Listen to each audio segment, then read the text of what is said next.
हम बड़े शुक्रगुजार हैं कि बड़े शार्ट नोटिस पे आपको बुलाया गया और आप सब लोग यहाँ हाजिर हो गए हमारी बात सरकार तक पहुँचाने के लिए। आज हम बड़े दुखी हैं, बड़े व्यथित हैं, बड़ी तकलीफ़ हो रही है कि जो भी सरकार आई उसने कभी हमारे दुख दर्द को बांटने की कोशिश नहीं की। हमारे लिए जब हम वहाँ से निकल कर आए अपने इलाकों से जो पाकिस्तान के कब्ज़े में हैं, जम्मू कश्मीर का संविधान बना तो हमारे लिए 25 सीटें रखी गई असेंबली में। 75 सीटें यहाँ थी और 25 पार के लिए थी, जिस इलाके को हम छोड़ कर आए। पार का मतलब है हम पार के हैं, वो सीटें मेरे लिए थी, मेरी बिरादरी के लिए थी। लेकिन आज 75 वर्षों से कभी उन सीटों का मुझे लाभ नहीं मिला। यानी मैं ना अपने इलाके का विधायक चुन पाया, ना मेंबर पार्लियामेंट चुन पाया। और मैं समझता हूं कि अगर हमारी तबाही और बर्बादी का इतिहास लिखा गया, वो इसी कारण से लिखा गया क्योंकि हमारी नुमाइंदगी कभी विधानसभा में या पार्लियामेंट में नहीं थी। इस वजह से लिखा गया। और आप देखें कि 1957 में मेरे लिए प्रोविज़न है कॉन्स्टिट्यूशन के अंदर, वादवा कमेटी बनती है। वादवा कमेटी कहती है कि आपने 24 सीटें जो फ्रीज की हुई हैं उनमें से 8 सीटें इन लोगों को दे दीजिए जो 12 लाख लोग जम्मू कश्मीर में रहते हैं और 5 लाख लोग जम्मू कश्मीर के बाहर अन्य राज्यों में रहते हैं। इनको 8 सीटें दे दीजिए। उसके बाद वोरा साहब आए, जो यहाँ गवर्नर रहे NN वोरा। वो पहले इंटरलोकेटर बन के आए, शायद आपको याद होगा, आप सभी प्रेस के लोग हैं। उनको हम कैंपों में ले गए और उन्होंने ये बात कही कि यहाँ इन लोगों का अगर उत्थान करना है, इनका वेलफेयर करना है, तो ज़रूरी है कि इनको पॉलिटिकली एम्पावर करना पड़ेगा, इनको सीटें देने पड़ेगी। उसके बाद दूसरा जो आया इंटरलोकेटर का ग्रुप, वो आया KC पंत साहब का। KC पंत भी इंटरलोकेटर बनकर आए, उन्होंने भी कहा इनको 8 सीटें मिलनी चाहिए। तीसरी बार MM अंसारी साहब आए, उनके साथ राधा कुमार थी, उनको भी हम कैंपों में ले गए, उन्होंने भी कहा कि इनको सीटें मिलनी चाहिए। फिर उसके बाद एक यूरोपियन डेलीगेशन आता है, उसने भी देखा कि इनकी पलाइट, इनकी तबाही, इनकी बर्बादी का कारण यही है कि इन लोगों को पॉलिटिकली एम्पावर नहीं किया जा रहा, इनको राजनीतिक तौर पर पॉलिटिकली इनको वंचित किया जा रहा है। इन्होंने उसको भी नज़रअंदाज किया। फिर आप देखें कि जो पार्लियामेंट्री स्टैंडिंग कमेटी आई, जिसको वेंकैया नायडू हेड कर रहे थे। मैं वेंकैया नायडू जानबूझ के ज़ोर से बोल रहा हूँ क्योंकि वेंकैया नायडू भारतीय जनता पार्टी के राष्ट्रीय अध्यक्ष रहे और हिंदुस्तान के उपराष्ट्रपति रहे। उन्होंने अपनी रिपोर्ट में जो 22 दिसंबर 2014 को लोकसभा और राज्यसभा में पेश की गई, उसमें कहा कि 24 में से 8 सीटें निकालिए और इन लोगों को दे दीजिए, इनको पॉलिटिकली एम्पावर करिए। और आगे एक और बात कही, उन्होंने कहा कि इसके लिए अगर कॉन्स्टिट्यूशन में अमेंडमेंट भी करनी पड़े तो कॉन्स्टिट्यूशन में अमेंडमेंट करके इनको सीटें दीजिए। तो कल क्या हुआ है? कल कॉन्स्टिट्यूशन में अमेंडमेंट हुई है। आपने अपनी पार्टी के अध्यक्ष की उन सिफारिशों को नज़रअंदाज किया जिसमें उन्होंने कहा था इनको 8 सीटें दें, और आपने हमें जलील करने के लिए, हमें नीचा दिखाने के लिए 1 सीट दी। ये क्या तमाशा है? और वो जो सीट भी दी एक, उसका अधिकार अपने पास रखा कि हम जिसको चाहे नॉमिनेट करें। वो क्यों रखा? कि हम किसी पपट को बनाएंगे जो हमारी बोली बोले, जो हमारी आवाज़ में बात करे, ताकि रिफ्यूजियों की नुमाइंदगी वहाँ ना हो। और 2 सीटें आपने वैली माइग्रेंट्स को, कश्मीरियों को दी। कल तो खुद कहा होम मिनिस्टर साहब ने कि कश्मीरी पंडितों की संख्या 1,57,000 है। ये पार्लियामेंट के फ्लोर पे बोला। वो लोग 1.5 लाख और 2 सीटें, हम लोग 17 लाख और 1 सीट। आवाज़ में बात करें ताकि रिफ्यूजियों की नुमाइंदगी वहाँ ना हो। और 2 सीटें आपने वैली माइग्रेंट्स को, कश्मीरियों को दी। कल तो खुद कहा होम मिनिस्टर साहब ने कि कश्मीरी पंडितों की संख्या 1,57,000 है। ये पार्लियामेंट के फ्लोर पे बोला। वो लोग 1.5 लाख और 2 सीटें, हम लोग 17 लाख और 1 सीट। ये तमाशा नहीं है? हम पे तो 2 पार्लियामेंट की सीटें बनती हैं, लेकिन आप 1 सीट दे रहे हैं। और मेरे लिए, जैसे मैंने आपको गिनवाया कि मेरे कॉन्स्टिट्यूशन से लेके आज तक 8-10 कमेटियां और कमीशन सिफारिश कर चुके हैं, इनको मिलनी चाहिए 8 सीटें। और वैली माइग्रेंट्स के लिए मात्र डिलिमिटेशन ने कहा कि इनको 2 सीटें मिले, और मेरे लिए कहा उसी डिलिमिटेशन कमीशन ने कि इनको पर्याप्त मात्रा में मिले। पर्याप्त मात्रा का क्या मतलब है? 1 सीट होती है पर्याप्त मात्रा का मतलब। हमारे पैकेज की आपने धज्जियां उड़ा दी।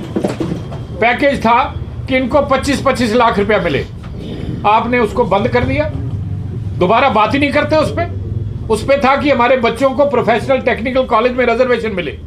इसमें क्या था? कौन सा पैसा लगना था? नहीं दिया आपने। उसमें था कि इनको 8,500 नौकरियों का एक पैकेज दीजिए जो एजुकेटेड अनएम्प्लॉयड यूथ है, उस पर आप चर्चा नहीं करते, आप खामोश हैं।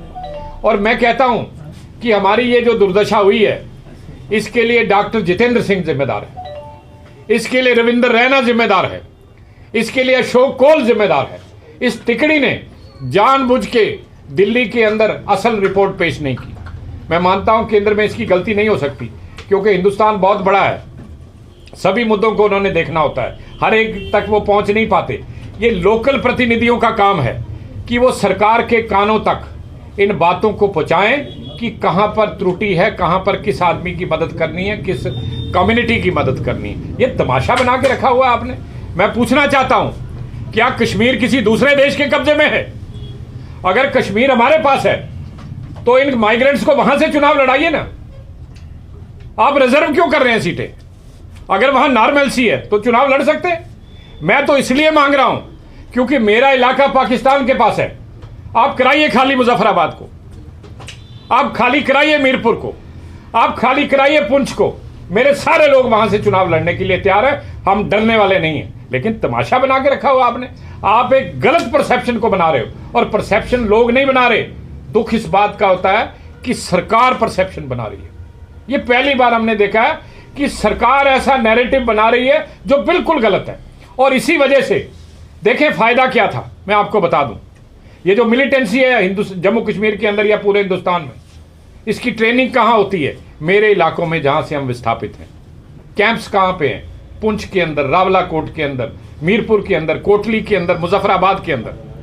भाई साहब, अगर आप हमें एम्पावर करते, अगर रावलाकोट का विधायक होता, मुजफ्फराबाद का होता, मीरपुर का होता, कोटली का होता, बिम्बर का होता, हम हिंदुस्तान में नहीं, हिंदुस्तान के बाहर भी जाकर इस बात को उठाते कि मेरे इलाकों से जो ट्रेनिंग कैंप चल रहे हैं बंद होने चाहिए। मिलिटेंसी की कमर तोड़ते हम, मेरा तो फायदा होता।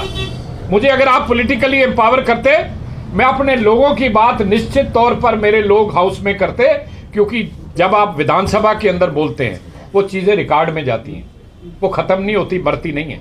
लेकिन जब आप ऐसे प्रेस कॉन्फ्रेंस में या सड़कों पर कुछ करते हैं, वो रात सुबह लोग पढ़ते हैं, दूसरे दिन भूल जाते हैं। आपने कभी हमें नहीं किया। और सबसे देखें, एक धोखा और किया इन्होंने कल ही एक बिल लाया कि जितने भी पहाड़ी हैं उनको हम एसटी का स्टेटस देंगे। ये जितने लोग आप देख रहे हो, हम सब पहाड़ी कबीले के लोग हैं। हमारा ट्राइब पहाड़ी है, हमारा क्लैन पहाड़ी है, हमारी एथनिसिटी पहाड़ी है, लेकिन मुझे नहीं दे रहे। और मजेदार बात आप देखिए, मेरे जो लोग पुंछ रजौरी में रहते हैं उनको पहाड़ी दे दिया, लेकिन उन्हीं के रिश्तेदार, उन्हीं के भाई जो जम्मू में रहते हैं उनको कहते हैं जी पहाड़ी नहीं देंगे। अच्छा, पहाड़ी मिलेगा तो हमें एसटी मिलेगा। आपने एसटी से भी महरूम कर दिया, सीटें भी हमें। ये जितने लोग आप देख रहे हो, हम सब पहाड़ी कबीले के लोग हैं। हमारा ट्राइब पहाड़ी है, हमारा क्लैन पहाड़ी है, हमारी एथनिसिटी पहाड़ी है, लेकिन मुझे नहीं दे रहे। और मजेदार बात आप देखिए, मेरे जो लोग पुंछ रजौरी में रहते हैं उनको पहाड़ी दे दिया, लेकिन उन्हीं के रिश्तेदार, उन्हीं के भाई जो जम्मू में रहते हैं उनको कहते हैं जी पहाड़ी नहीं देंगे। अच्छा, पहाड़ी मिलेगा तो हमें एसटी मिलेगा। आपने एसटी से भी महरूम कर दिया, सीटें भी हमें जो हमें चाहिए थी नहीं दी, हमारा जो पैकेज था उसको भी आपने पूरी तरह से रोक लिया। एक तमाशा आपने इस देश के अंदर कर रखा है, और आप कहते हैं जी जम्मू कश्मीर की स्थितियां सुधर नहीं रही हैं। सुधरेंगी कैसे? दर्द मेरे पैर में है, इलाज आप मेरे सिर का कर रहे हैं। तमाशा बना के रखा। जो लोग दुखी हैं, जिनको मदद की जरूरत है, जिनको सहायता करने की जरूरत है, उस तरफ तो आपका ध्यान नहीं है। आप कर क्या रहे हैं? जो लोग ठीक ठाक हैं, जिनको कोई बीमारी नहीं है, उनको इंजेक्शन भी, ताकत के अपना कैप्सूल भी, सारी चीज़ें दिए जा रहे हैं। ये नहीं चलेगा भाई साहब।